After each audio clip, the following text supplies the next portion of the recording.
Hello and welcome to Ula Tea Leaf Readings. My name is Lenor and tonight I'm going to be reading your tea leaves. This is a horoscope for Sagittarius. If Sagittarius is your solar, lunar, ascendant / rising sign, then this is a message for you. Okay, let's get started. Oh, there we go. All right. Let's see, what do we have in these tea leaves tonight? All right. So, our card tonight is the 5 of Cups. And this has to do with disappointment, frustration, suffering, separation, painful emotions. Okay. And so, let's see, what do we have going on that is causing some of this energy?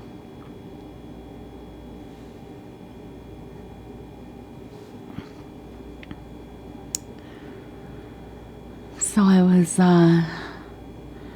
well, today is my birthday, so when you see this, it'll be after my birthday.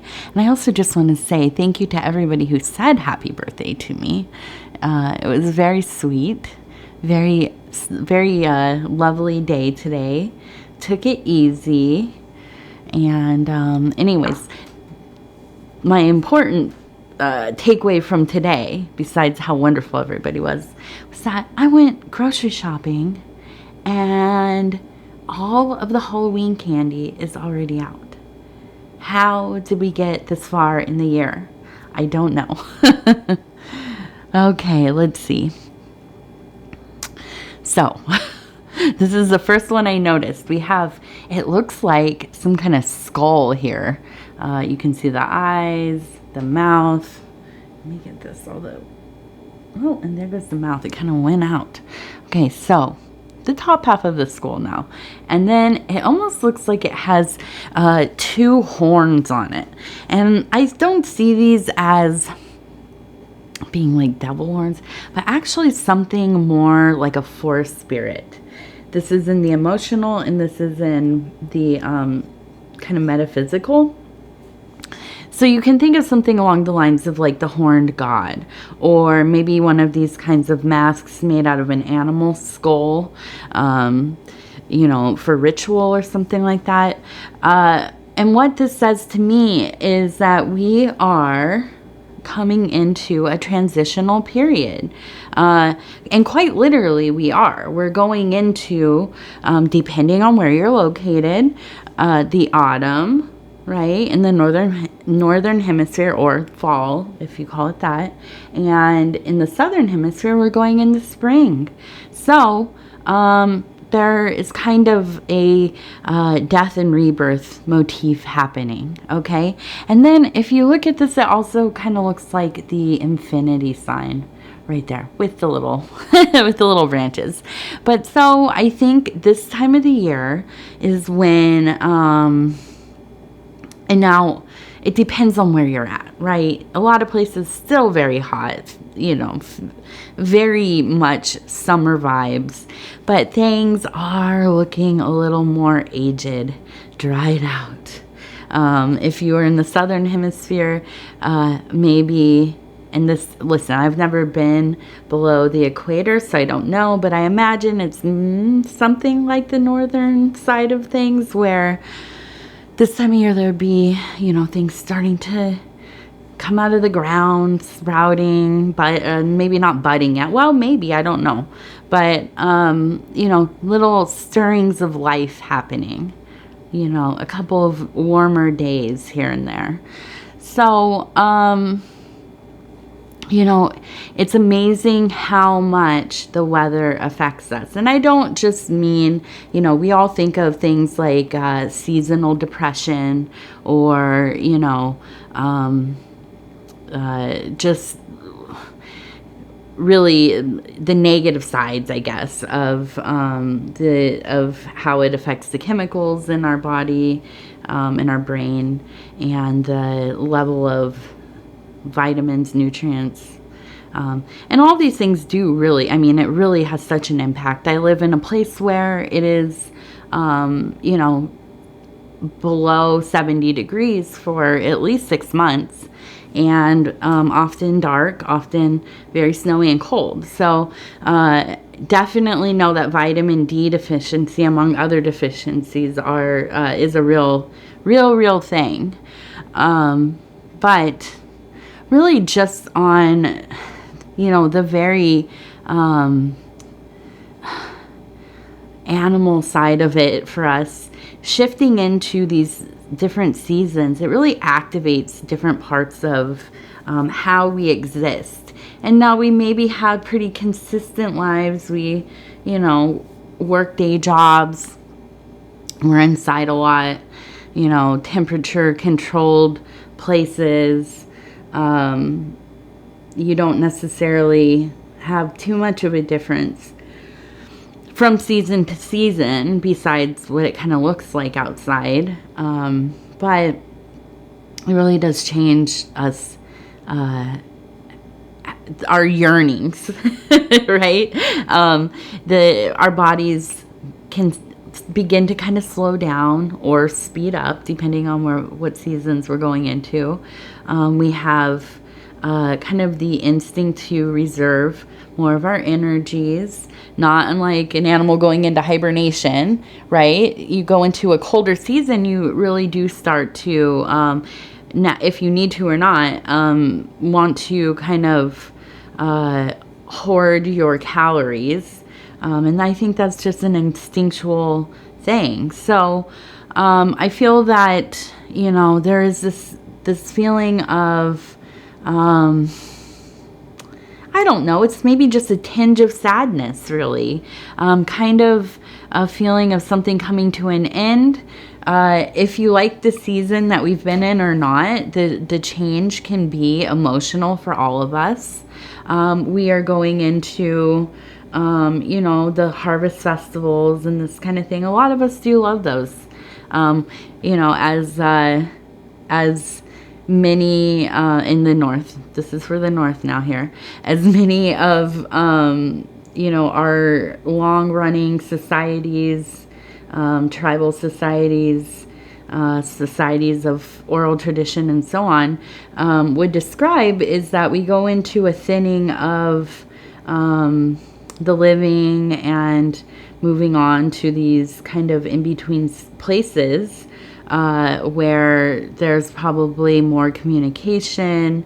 We're having more supernatural, spiritual events happen. And I think a lot of this really has to do with the fact that that a lot of people didn't survive the winters.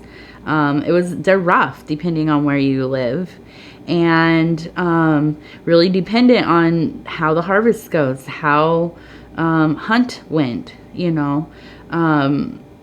all kinds of things could go wrong during the winter months. And not only that, I feel that, there was probably a real sense of isolation.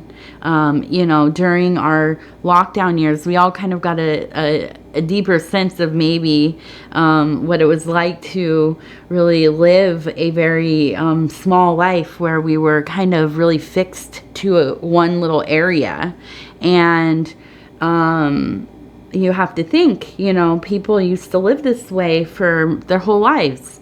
Not even that long ago, and they didn't have media, or the access to the internet and these kinds of things. So, it's an interesting time when we start to move into these kind of fall seasons. Now, we also have here the, the sign of death, or Kronos, time, the god of time, also related to Saturn, and holding I always forget, I know somebody that was so lovely explained this to me on the comments months ago, the difference between the sickle and the scythe, and whatever the tall one is, I think maybe the scythe, but I forget again, I'm sorry. I always think, I'm going to look this up, because sometimes this really, this symbol comes up repeatedly. And so again, a sense of the harvest, a sense of that, of a Santa Muerte, the ever-present death, or momenti mori, or whatever, memento. So I always forget. I always forget when I get the camera going. Anyways, just the concept that death lives beside us, right? Always with us. There's a great movie about this. It is a Kurosawa film. It's an older one, black and white. And, not Kurosawa. I'm sorry. It's a Bergman film. And it is the Seventh Seal. I was thinking of the samurai. So the Seventh Seal, where a knight is playing chess with death as they go along on their little journey, to kind of elongate the process. It's kind of a philosophical film, but elongate the process of basically his own, time running out. So it is an interesting concept that, we live with death all the time. We live with endings. This doesn't have to exactly be physical death, but it is as well. We live in a world now where we are very, it's very sterile of the death process. Not many people deal with their loved ones' physical bodies. You might experience one or two in your lifetime, but not to the extent that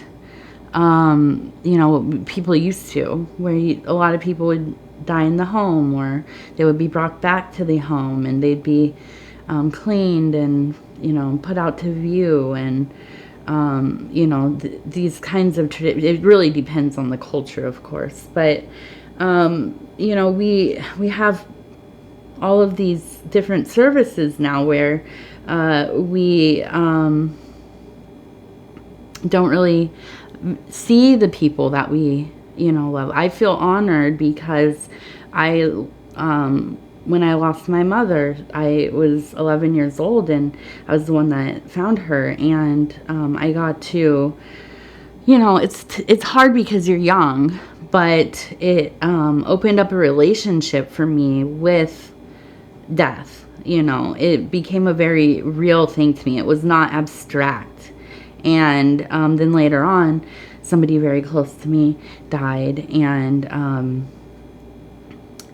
I also, was there, and it was very hard, very hard, but again, very blessed to be able to witness this kind of transition, or at least the after part of it. And it changes who you are as a being. I mean, it really does. But it is a reminder we live very close to death, and so it really depends on, like, what do you decide to do with that knowledge,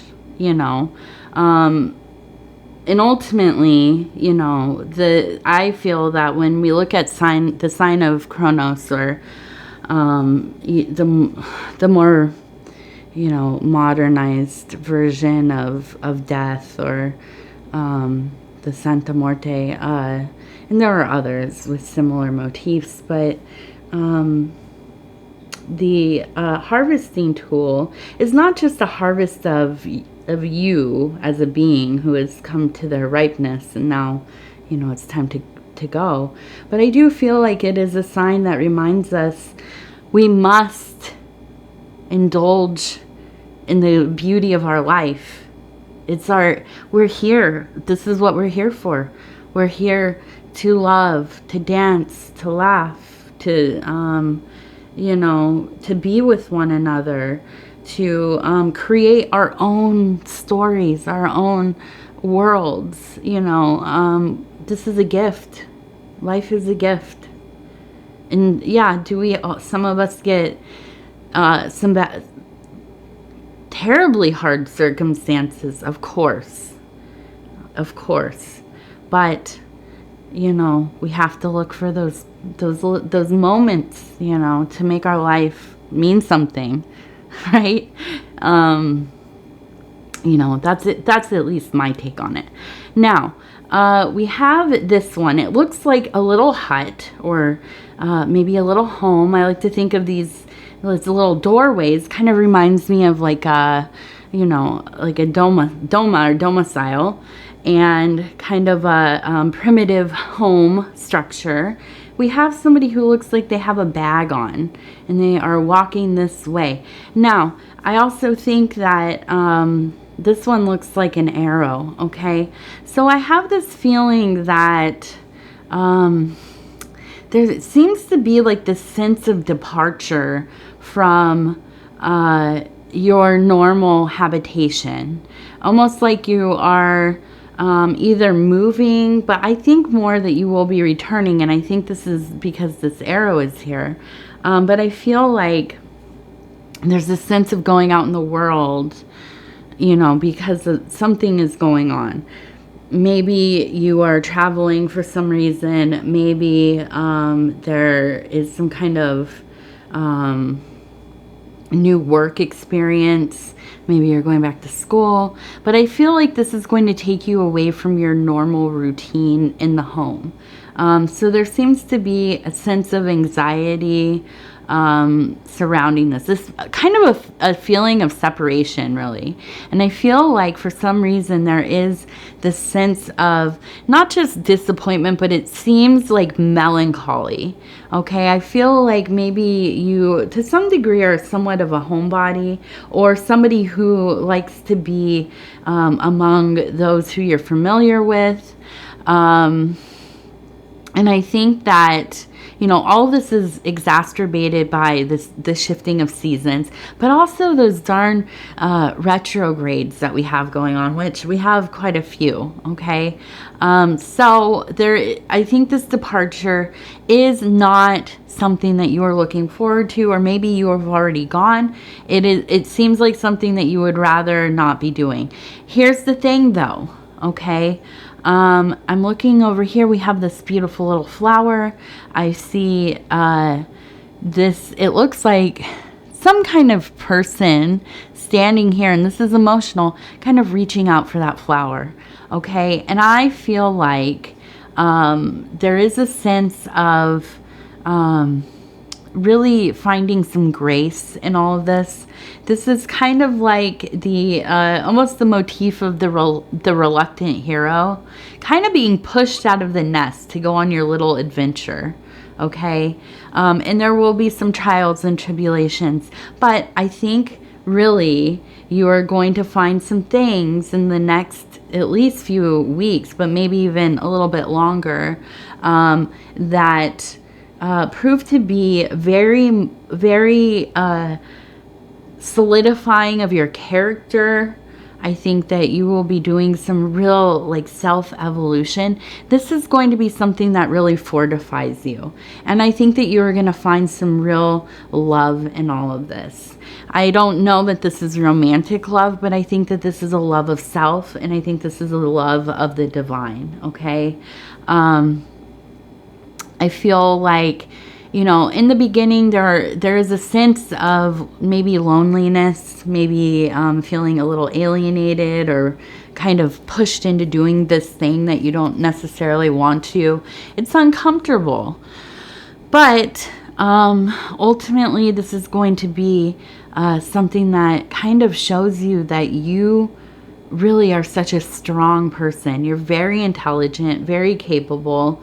And I also wonder if you will meet somebody, a friend possibly, some kind of kinship in this thing. I also see here we have it looks like a pen with a kind of feather, like a quill. And I feel that this is also something maybe you could write about. So I really do. I feel like this is almost like this interesting time where you could be writing your, you know, your journals, your travel journals, your, you know, something out of the ordinary is going on. So maybe a good time to document some of this. It might be something of interest later on in your life. And let's see. We have a lot of little things going on here. Where did I see that? Okay. So then we have the motif again of kind of the, and if we look at it from this side a little bit, right here. Oh, and I touched it. I always do that. Okay, right here. So it's hard to see, but it kind of looks like, from my point of view, a person holding maybe one of those sickles or scythes, and it looks like they are going up here to maybe reap up here. This almost looks like an animal, but I would say that it is a grouping of some kind of vegetation, vegetables or wheat, something growing. And so, you know, I think through all this as well, not just the time, not just, you know, a sense of, you know, what is it called? Existential questions of life, the life and death, you know, happiness and fulfillment and all these large things that we think about sometimes. I think that this is also about really coming up on an opportunity where you're going to be making some kind of resource for yourself. So I do wonder if this is kind of a school situation, or if this is maybe going into a job that maybe like it's a schedule that's going to be difficult for you, or you perceive it to be, or maybe it's in something that you don't feel super confident about. Whatever it is, I think it's going to go, you know, it's not going to be easy. Let's just say that. But I think you are going to transition into it quickly, and it will become something that you actually maybe even love, but enjoy, right? I feel like you're going to have a confidence here. This is going to help you kind of grow as a person. Okay, let's see.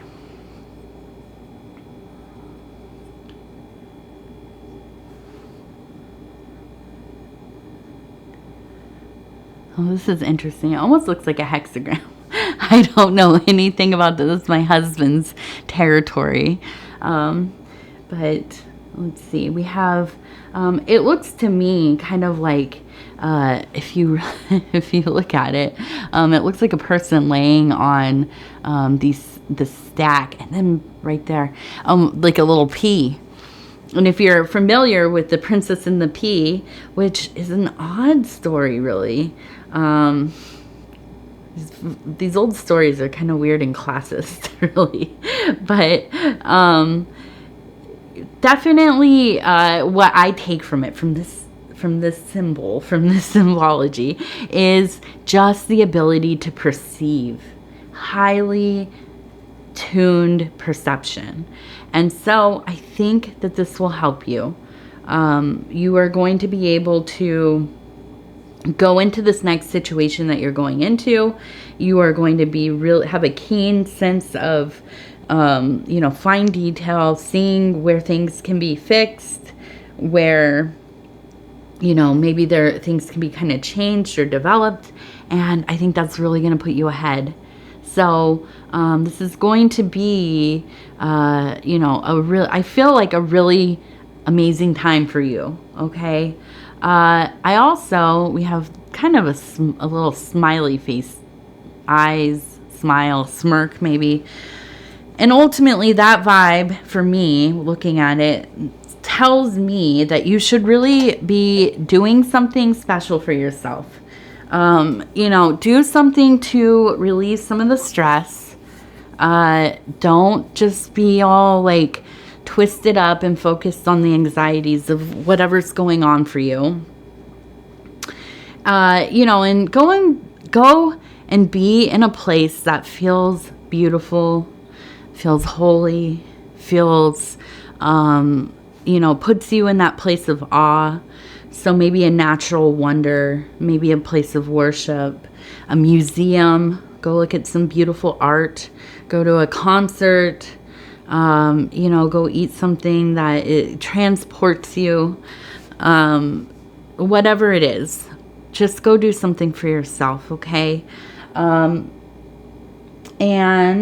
let's see, we're going to do the lightness of being affirmation cards, and we'll see what this has to add to the reading. A little message here to tag on to the end of it all. I'm just going to kind of go like this, and we have, it looks like a little fairy. These ones are pretty. Okay, so it says forgiveness, harmony, let enthusiasm for life permeate yourselves. There are infinite possibilities. Yeah, I think that makes sense. Really, you know, we can, I'm amazing at this because as much as I've had a lot of change in my life, I have such trouble with it. And that, you know, that's just, a lot of us have had trauma, difficult situations, inconsistent childhoods, you know, whatever it is. We have trouble with change, right? Also, you know, a lot of us are not neurotypical. You know, it feels to me, I meet a lot of people every day.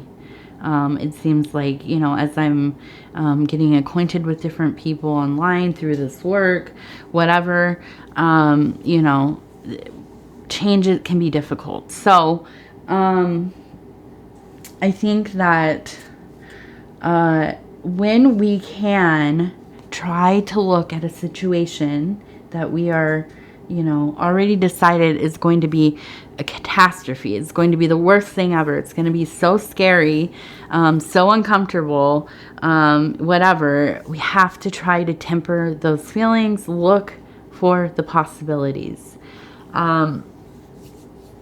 We never know how wonderful things could be. You never know what little opening in a situation could present itself, and that leads you on a completely different direction in life.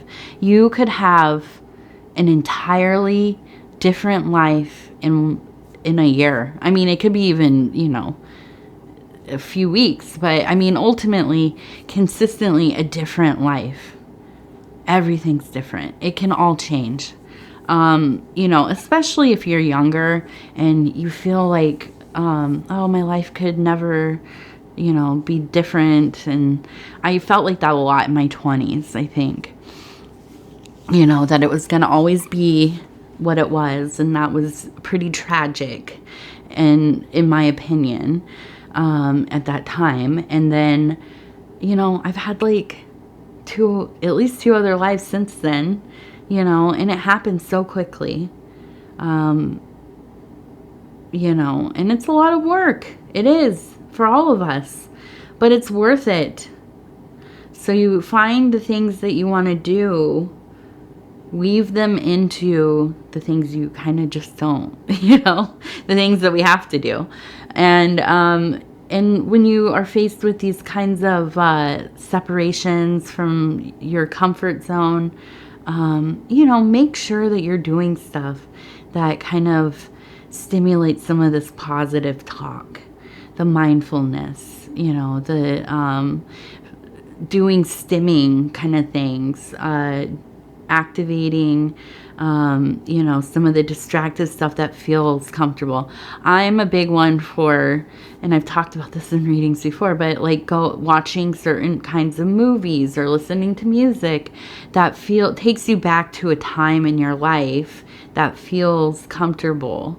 Okay, that has like a whole vibe to it, and kind of just linger in that for some time when you're feeling, you know, a little out of control of the now. Okay, I'm not saying like, you know, like only think about the old stuff and like, you know, make it like it was some jewel of the past that can never be, you know, visited again or something like that. We have to live in the now as well, but it's okay to pull up the things that are, you know, kind of like a warm blanket. You know, the movies when you were a kid, the music you liked when you were you know, 20 years old. You know, sometimes we just have to get ourselves in a different state of mind, right? And that's okay. All right, Sagittarius, I'm going to go ahead and thank you so much for spending this time with me. It is always such an honor to be able to bring these messages to you. If you'd be so kind as to like the video, it helps us get into the algorithm, and that helps us get the channel, you know, to more people kind of subscribing and watching the videos and stuff. If you haven't subscribed yet, please think about doing so. You can hit the little bell. It'll let you know when the next videos are coming out. Other than that, if you want to leave a comment, please do. I sometimes take a day or two. It might be 3 days at this point, but I'm going to get on them just because I've had birthday stuff going on and a lot of chores too. It's getting into that season where there's a lot of stuff outside that needs tending to. So, been busy the last few days, but I am trying to work on them little by little, and I will have them all caught up in a day or so. But yeah, so you know, the thing is, I reply back to all of them, so that's why it takes a little bit longer for me. Yeah, but I do read them, and they do mean so much to me. And again, thank you for all the birthday wishes for those of you that were so kind to wish me well. I appreciate it. All right, I want to thank you, and we will talk again real soon.